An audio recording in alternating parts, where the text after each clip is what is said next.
आपदामपहर्तारं दातारं सर्वसम्पदां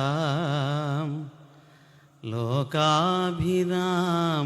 श्रीरामं भूयो भूयो नमाम्यहं भूयो भूयो नमाम्यहं। सदाशिवसमारम्भां शंकराचार्यमध्यमां अस्मदाचार्यपर्यन्तां ವಂದೇ ಗುರುಪರಂಪರಾಂ. ಮೊದಲು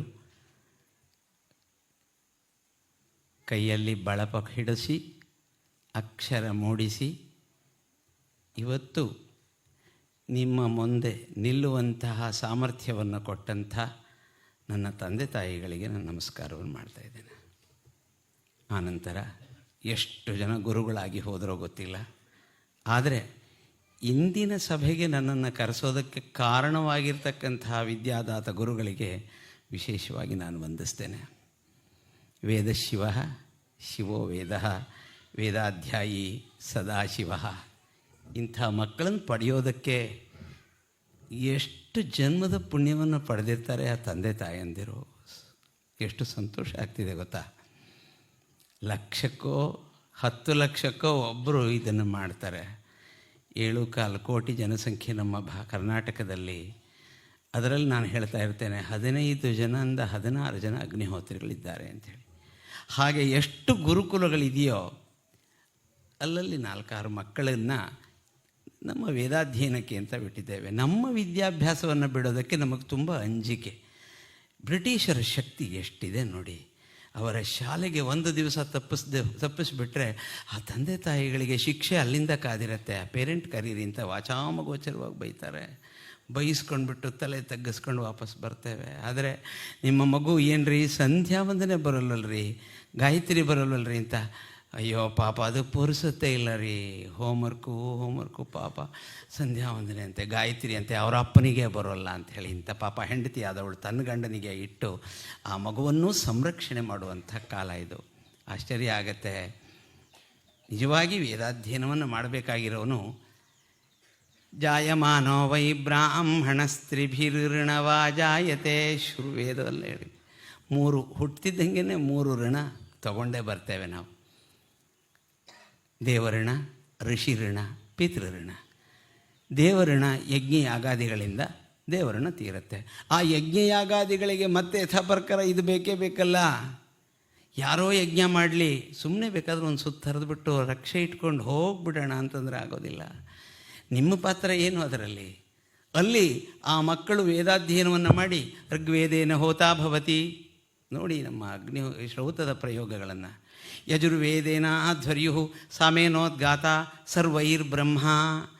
ಈ 4 ವೇದಗಳ ಜ್ಞಾನ ಇದ್ರೇ ಆ ಶ್ರೌತ ಕರ್ಮಗಳು, ದೇವತಾ ಕಾರ್ಯಗಳೆಲ್ಲ ನಡೀತಾ ಹೋಗುತ್ತೆ. ಇಲ್ಲಾಂದರೆ ಹೇಗಾಗತ್ತೆ? ಋಷಿಋಣ ತೀರೋದೇ ಪರಂಪರೆಯಿಂದ ಬಂದಿರತಕ್ಕಂತಹ ಗಾಯತ್ರಿ ಅನುಷ್ಠಾನ ಹಾಗೂ ವೇದಗಳನ್ನು ಅಧ್ಯಯನ ಮಾಡೋದು. ಎಲ್ಲೆಲ್ಲಿ ಹೋಗಿ ನೀವು ನಮ್ಮ ವೇದಗಳನ್ನು, ನಮ್ಮ ಸಂಸ್ಕೃತಿಯನ್ನು ಬಿಟ್ಟಿಲ್ಲ. ಗುರುಗಳ ಸನ್ನಿಧಿ, ಗುರುಗಳು ನೋಡಿದ ತಕ್ಷಣ ನನಗೆ ರಾಮಾಯಣ ನೆನಪಾಗತ್ತೆ. ರಾಮಲಕ್ಷ್ಮಣರು ಜಟಾಧಾರಿಗಳಾಗಿ ಕೈಯಲ್ಲಿ ಬಿಲ್ಲು ಬಾಣ ಹಿಡ್ಕೊಂಡು ಬಂದ ಕೂಡಲೇ ಸುಗ್ರೀವ ದೂರದಿಂದ ನೋಡ್ದ, ಬಂದ ವಾಲಿ ಅಂತ ಹೇಳಿ ಹೆದರಿ ಅಲ್ಲಿಂದ ಕೊಂಬೆಯಿಂದ ಕೊಂಬೆಗೆ ಹಾರೋದಕ್ಕೆ ಶುರು ಮಾಡಿಬಿಟ್ಟ. ಆಂಜನೇಯ ಸ್ವಾಮಿ ನೋಡ್ದ, ಮಹಾರಾಜ ಏನು ಮಂಗಂತರ ಮಾಡ್ತೀಯ ಅಂತ. ಹೌದು, ನಾನು ದೊಡ್ಡ ಮಂಗ, ಏನೀಗ ಅಂದ. ಹಾಗಲ್ಲ, ಯಾರು ಬಂದಿರೋದು ನೋಡೋಣ, ವಾಲಿ ಕಡೆಯವರಾದರೆ ನಾವು ಅಡಕ್ಕೊಡೋಣ, ಇಲ್ಲಿಗೆ ಬರೋಲ್ಲ ಮತಂಗಾಶ್ರಮಕ್ಕೆ. ಹಾಗೆ ತಾನೇ ಹೊರಟ.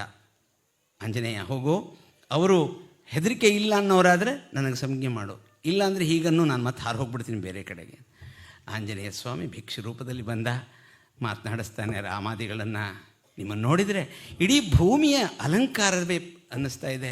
ಚಂದ್ರ ಸೂರ್ಯರೇ ಇಳಿದು ಬಂದಿದ್ದೀರಾ, ನೀವು ಯಾರು, ಯಾವ ದೇಶದ ರಾಜರು, ಇಂಥ ಒಂದು ತೇಜಸ್ಸು, ಕೈಯಲ್ಲಿ ಬಿಲ್ಲಿದೆ, ಜಟಾಧಾರಿಗಳಾಗಿದ್ದೀರಿ, ಯಾರು, ಮಾತಾಡಿ, ನನ್ನ ಮಾತಿಗೆ ಉತ್ತರ ಕೊಡಿ ಎಂದಾಗ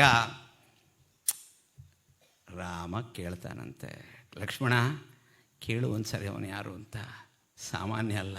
ನ ಕಿಂಚಿದ ಅಪಶಬ್ದಿತಂ. ಇಷ್ಟು ಹೊತ್ತು ಮಾತನಾಡಿದರೆ ಒಂದು ಅಪಶಬ್ದ ಬರಲಿಲ್ಲ. ನಾ ಋಗ್ವೇದ ವಿನೀತಸ್ಯ ನಾ ಸಾಮವೇದ ವಿದುಷಃ ನಾಯಜುರ್ವೇದಧಾರಿಣಃ ವಕ್ತುಮೇವಂ ಏವಂ ಪ್ರಭಾಷಿತು. ಹೀಗೆ ಹೇಳೋದಕ್ಕೆ ಯಾರ ಕೈಯಿಂದೂ ಸಾಧ್ಯ ಇಲ್ಲ. ಕೇಳೋ ಮಹಾರಾಯ ಯಾರು ಅಂತ ಹೇಳಿ ಅಂತ.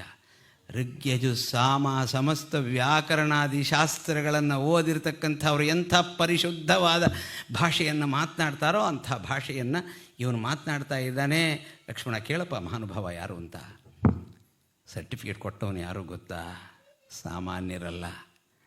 ಕೊಟ್ಟವರು ರಾಮಚಂದ್ರ. ಆ ರಾಮಚಂದ್ರನ ಮಹಿಮೆ ಎಷ್ಟು ದೊಡ್ಡದು ಅಂದರೆ, ನಾವು ನೀವಲ್ಲ, ವಿಷ್ಣುಗುಪ್ತ ವಿದ್ಯಾಪೀಠಕ್ಕೆ ಬರಬೇಕು, ಶಿವ ಗುರುಕುಲದಲ್ಲಿ ಅಧ್ಯಯನ ಮಾಡಬೇಕು, ಗುರುಗಳು ಇಂಥ ಸರ್ಟಿಫಿಕೇಟ್ ಕೊಡಬೇಕು, ತೊಗೊಂಡು ಹೋಗಬೇಕು ಅಲ್ಲ. ವಿಶ್ವಾಮಿತ್ರ ಯೂನಿವರ್ಸಿಟಿ ರಾಮನ ಹತ್ರ ಬಂದಿದೆ ಸಮಸ್ತ ವಿದ್ಯೆಯನ್ನು ಕಲಿಸೋದಕ್ಕೆ. ರಾಮ ಎಷ್ಟು ದೊಡ್ಡವನು ನೋಡಿ. ರಾಮ ಹೋಗಲಿಲ್ಲ, ಯಾವ ಪದವಿ ತೊಗೊಂಡ್ಬಿಟ್ಟು. ಪದವಿ ಕೊಡಿನ ಕೇಳಲಿಲ್ಲ. ಸಾಕ್ಷಾತ್ತಾಗಿ ವಿಶ್ವಾಮಿತ್ರರು ಬಂದು, ವಸಿಷ್ಠರು ಹೇಳ್ತಾರೆ, ಸಾಮಾನ್ಯ ಎಲ್ಲ ಬಂದಿರೋನು ಎಷ್ಟು ವಿದ್ಯೆಗಳು, ಎಷ್ಟು ಶಸ್ತ್ರ, ಎಷ್ಟು ಶಾಸ್ತ್ರ ಎಲ್ಲ ಇವನಲ್ಲಿದೆ, ಹಾಳಾಗಿ ಹೋಗ್ಬಿಡುತ್ತೆ, ಕಳಿಸು ರಾಮನ್ನ. ರಾಮಲಕ್ಷ್ಮಣರನ್ನು ಆಮೇಲೆ ಕಳಿಸ್ತಾನೆ. ಬಲ, ಅತಿ ಬಲ, ಯಾವ ಯಾವ ವಿದ್ಯೆ ಇದೆಯೋ ಎಲ್ಲವನ್ನೂ ಧಾರೆ ಎರಿತಾರೆ. ಎಲ್ಲ ವಿದ್ಯೆಗಳು, ಎಲ್ಲ ಕಥೆಗಳು ಎಲ್ಲವನ್ನೂ ಹೇಳಿದಂತಹ ವಿಶ್ವಾಮಿತ್ರರು, ರಾಮ ಇನ್ನು ನನ್ನ ಕೆಲಸ ಮುಗೀತಪ್ಪ, ಎಲ್ಲ ನನ್ನಲ್ಲೇ, ನನ್ನ ತಲೆ ಭಾರ ಆಗೋಗಿತ್ತು ಅಂಥೇಳಿ. ಹಾಗೆ ಒಂದು ವಿಶ್ವವಿದ್ಯಾನಿಲಯ ರಾಮನ ಹತ್ರ ಬಂದಿದೆ. ಆ ರಾಮ ಆಂಜನೇಯನಿಗೆ ಪ್ರಶಸ್ತಿಯನ್ನು ಕೊಡ್ತಾನೆ. ಆಂಜನೇಯ ಎಷ್ಟು ದೊಡ್ಡವನು. ಋಗ್ಯಜು ಸಾಮಾದಿಗಳನ್ನು ಕಲಿತಂತಹ ಅವನು ಹೇಗೆ ಮಾತನಾಡಬಹುದು, ವ್ಯಾಕರಣಾದಿ ಶಾಸ್ತ್ರಗಳನ್ನು ಕಲಿತವನು ಹೇಗೆ ಮಾತನಾಡಬಹುದು, ಹಾಗೆ ಮಾತನಾಡ್ತಾ ಇದ್ದಾನೆ ಅಂತ ಹೇಳಿ ರಾಮ ಒಂದು ಪ್ರಶಸ್ತಿಯನ್ನು ಕೊಡ್ತಾನೆ ಆಂಜನೇಯನಿಗೆ. ಬಹಳ ದೊಡ್ಡ ವಿದ್ವಾಂಸರು. ಇದೇ ತರಹ ಇನ್ನೂ ಒಳ್ಳೆಯ ಶಾಲನ್ನು ಹೊತ್ಕೊಂಡು ಒಂದು ಮರಳುಗಾಡಿನಲ್ಲಿ ಹೋಗ್ತಾ ಇದ್ರು. ದೂರ ಊರು, ತುಂಬ ಬಿಸಿಲೇ ಇರ್ತು. 4 ವೇದಗಳು ಅವರ ತಲೆಯಲ್ಲಿದೆ.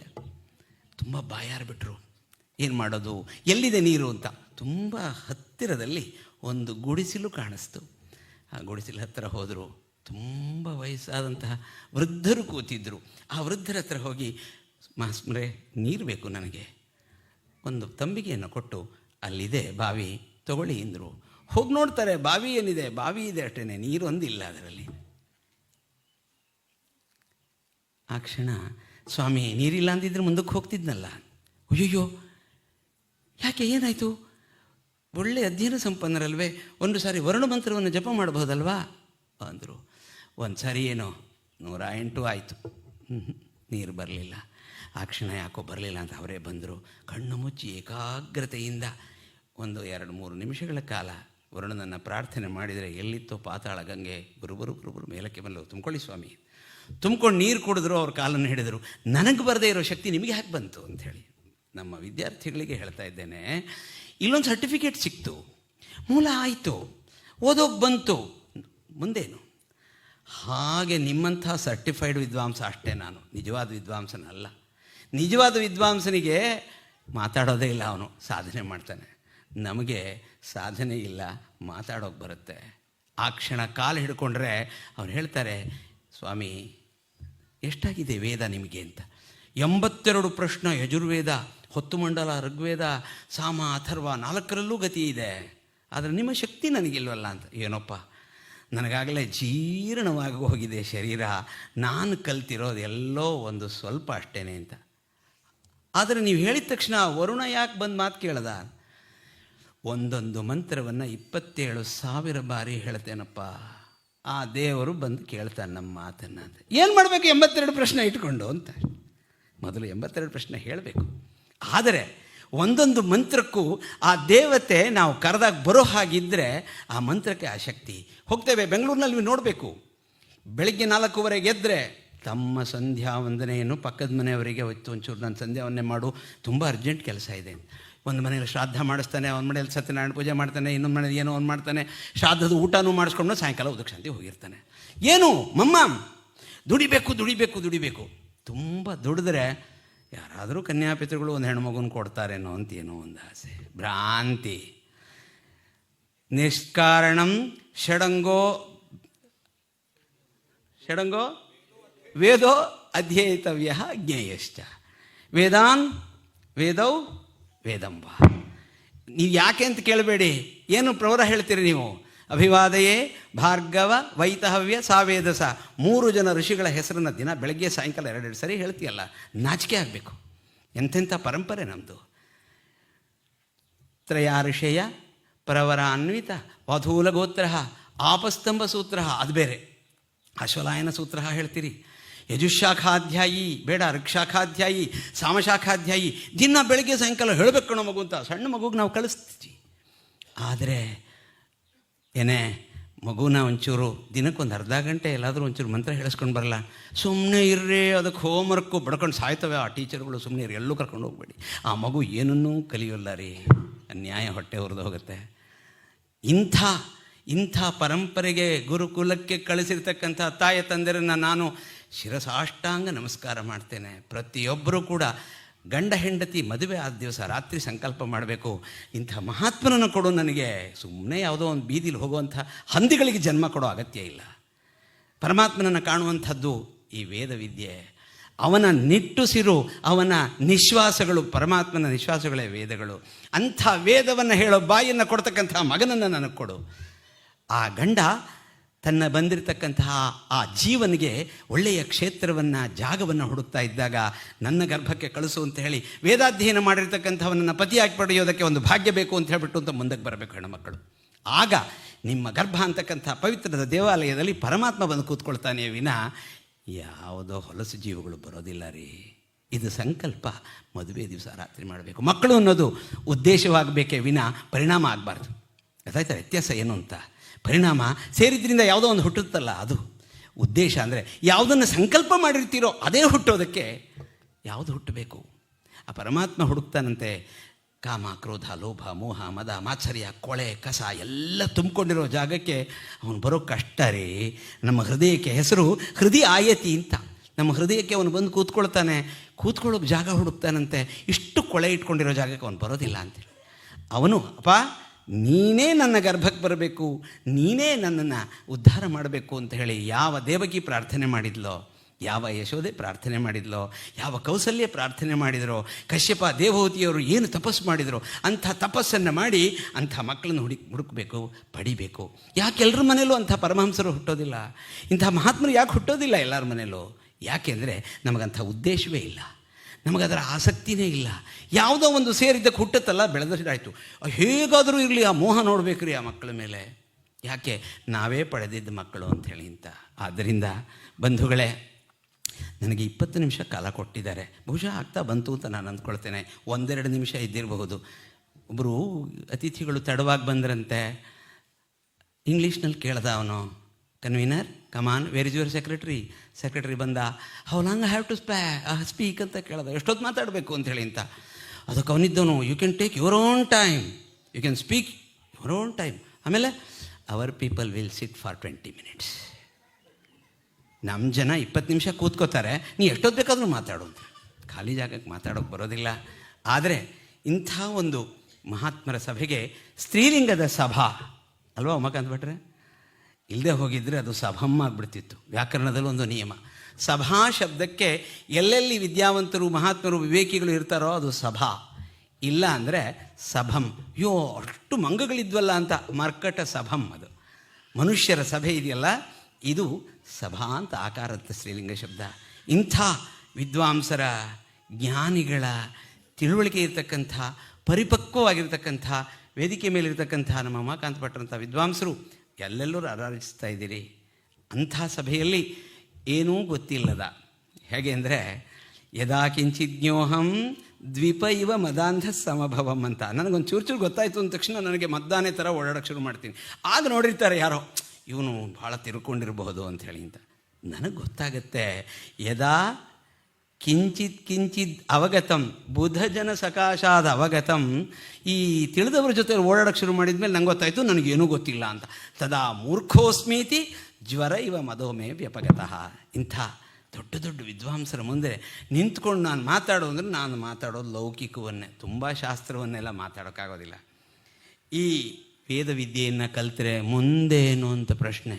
ನಮ್ಮ ವಿದ್ಯಾರ್ಥಿ ಒಬ್ಬರು ಕೇಳಿದರು, ಅದೇ ನನ್ನ ಮಗನ್ನ ನಾನು ಗುರುಕುಲಕ್ಕೆ ಹಾಕಬೇಕು ಮಾಡ್ಕೊಂಡಿದ್ದೀನಿ ಅಂತ. ಯಾಕೆ ನಿಧಾನ ಮಾಡ್ತಿದ್ದೀರಿ? ಅದೇ ಒಬ್ಬನೇ ಮಗ ಅಲ್ಲ, ಅದರಿಂದಲೇ ಹಾಕ್ಬೇಕ್ರಿ. 4 ಮಕ್ಕಳಿದ್ದರೆ ಶಾಲೆಗೆ ಕಳಿಸ್ಬಹುದಿತ್ತು. ಒಂದೇ ಮಗುನ ಶಾಲೆಗೆ ಕಳಿಸ್ತೀನಿ ಅಂತಿರಲ್ಲ. ಏನು ಅಲ್ಲ, ಎಜುಕೇಷನ್ನು ನೋಡಿ, ಇಂಗ್ಲೀಷಿಂದ ಎಜುಕೇಷನ್ನು. ಹಾಗಾದರೆ ಇವರೆಲ್ಲ ಎಜುಕೇಟೆಡ್ಸ್ ಅಲ್ವಾ? ಇವರಿಗೆ ನಾಗರಿಕತೆ ಬರೋಲ್ವಾ?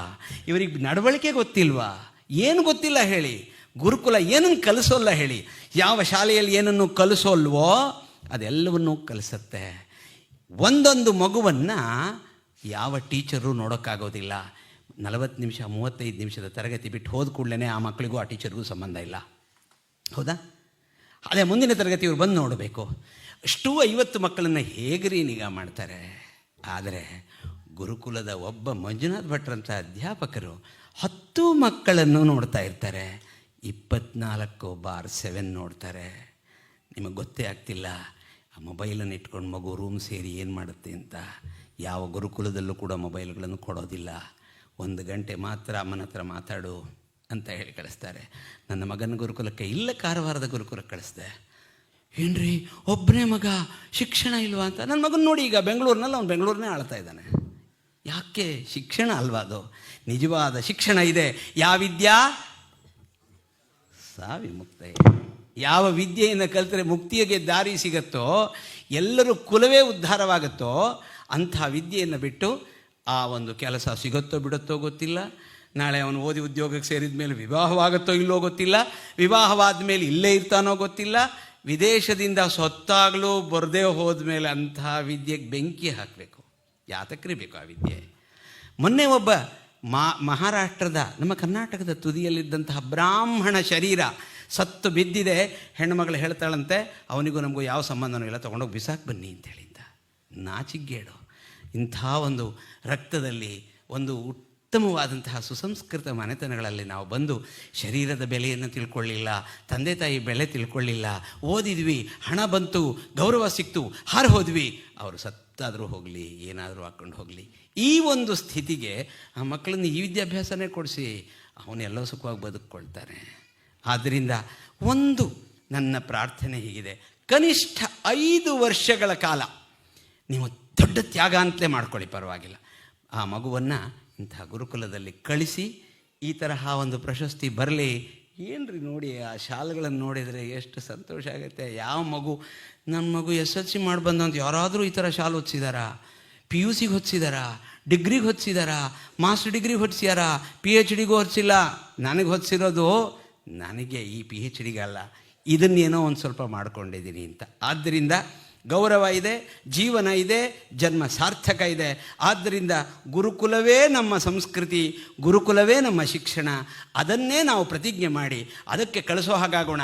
1000 ಜನ 1000 ತರಹ ಹೇಳಿ ನಮ್ಮದೊಂದು ನಿಶ್ಚಯ ಇದೆ. ನಾವು ಬ್ರಾಹ್ಮಣರಾಗಿದ್ದೇವೆ. ಇನ್ನೊಂದು ಮೂಮೆಂಟ್ ಶುರುವಾಗಿದೆ, ನೀವು ಯೂಟ್ಯೂಬ್ಗಳಲ್ಲಿ ನೋಡ್ತಿರಬಹುದು. ಅಯೋಗ್ಯರು ತಮಿಳುನಾಡಿನಿಂದ ಕೊಡ್ತಾ ಇದ್ದಾರೆ ಅಹವಾಲನ್ನು, ಒಂದು ಚಾಲೆಂಜ್ ಕೊಡ್ತಾ ಇದ್ದಾರೆ. ಅದಕ್ಕೆ ಕರ್ನಾಟಕದ ಮಂತ್ರಿಗಳೆಲ್ಲ ಒತ್ತುತ್ತಾ ಇದ್ದಾರೆ ತಮ್ಮ ಸಹಿಯನ್ನು. ಈ ಒಂದು ಸನಾತನ ಧರ್ಮ ಸರ್ವನಾಶವಾಗಿ ಹೋಗಬೇಕು ಅಂಥೇಳಿ ಅಂತ ಒಪ್ತೀರೇನು? ಖಂಡಿತ ಒಪ್ಪಲ್ಲ. ಹಾಗಾದರೆ ನಮ್ಮ ಬ್ರಾಹ್ಮಣ್ಯ ಶಕ್ತಿ ಏನು ಅಂತ ತೋರಿಸ್ಬೇಕು. ಬ್ರಹ್ಮ ಕ್ಷತ್ರ 2 ಶಕ್ತಿ ಸೇರಿದರೆ ಯಾವ ಸ್ಟಾಲಿನ್ನು ಏನನ್ನೂ ಮಾಡೋಕ್ಕಾಗೋಲ್ಲ. ಎಂಥ ಉದಯನಿಧಿ ಅಸ್ತನಿಧಿ ಆಗತ್ತೆ. ಅವರು ಯಾರೂ ಮೇಲಕ್ಕೆ ಬರೋಕ್ಕೆ ಸಾಧ್ಯತೆ ಇಲ್ಲ. ನಾವು ಕೂಡ ಸರಿಯಾಗಿ ಅಧ್ಯಯನವನ್ನು ಮಾಡಿ, ಸುಸ್ವರವಾಗಿ ಚೆನ್ನಾಗಿ ಅಧ್ಯಯನವನ್ನು ಮಾಡಿ, ಬ್ರಹ್ಮಯಜ್ಞದಲ್ಲಿ ಪ್ರತಿನಿತ್ಯವೂ ಬ್ರಹ್ಮಯಜ್ಞೇನ ಯಕ್ಷ್ಯಮಾಣ ಅಂತ ಹೇಳ್ತಾ 50 ಹನಸು ಪ್ರತಿನಿತ್ಯ ಬ್ರಹ್ಮಯಜ್ಞದಲ್ಲಿ ಅಧ್ಯಯನ ಮಾಡಿಕೊಂಡು ಯಾವ ಮಂತ್ರದಿಂದ ಯಾವ ದೇವತೆ ನಮಗೆ ನಮ್ಮ ವಶಕ್ಕೆ ಬರ್ತಾನೋ ಅಷ್ಟರ ಮಟ್ಟಿಗೆ ಸಾಧನೆಯನ್ನು, ತಪಸ್ಸನ್ನು ಮಾಡೋದು. ಎಲ್ಲೆಲ್ಲಿ ನಿಮಗೆ ಸಂಕಲ್ಪ ಮಾಡುವ ಸಂದರ್ಭ ಬರುತ್ತೋ, ಸಮೂಹಕ್ಕೋಸ್ಕರವಾಗಿ ಸಂಕಲ್ಪ ಮಾಡ್ತಿರೋ ಅಂಥ ಸಂದರ್ಭದಲ್ಲೆಲ್ಲ ಸನಾತನ ಧರ್ಮಸ್ಯ ಉಚ್ಛ್ರಾಯ ಸ್ಥಿತಿ ಪ್ರಾಪ್ತ್ಯರ್ಥಂ ನೀಚಾನಾಂ ಧರ್ಮ ವಿರೋಧಿನಾಂ ಮೂಲೋತ್ಪಾಟನಾರ್ಥಂ ಈತಂ ಕರ್ಮ ಕರಿಷಿ ಅಂತ ಹೇಳಿ ಸಂಕಲ್ಪ ಮಾಡೋಣ. ಇಡೀ ರಾಷ್ಟ್ರ ವಿಶ್ವಗುರುವಾಗತ್ತೆ. ಇಂಥ ಗುರುಕುಲಗಳು 1000 ಆಗಬೇಕು. ನೀವೆಲ್ಲರೂ ಕೂಡ ಗುರುಕುಲಕ್ಕೆ ಕಳಿಸುವಂಥ ಮಕ್ಕಳನ್ನು ಪಡಿಬೇಕು. ಇದು ನನ್ನ 2 ವಾಕ್ಪುಷ್ಪ ಗುರುಚರಣಕ್ಕೆ. ನಮಸ್ಕಾರ.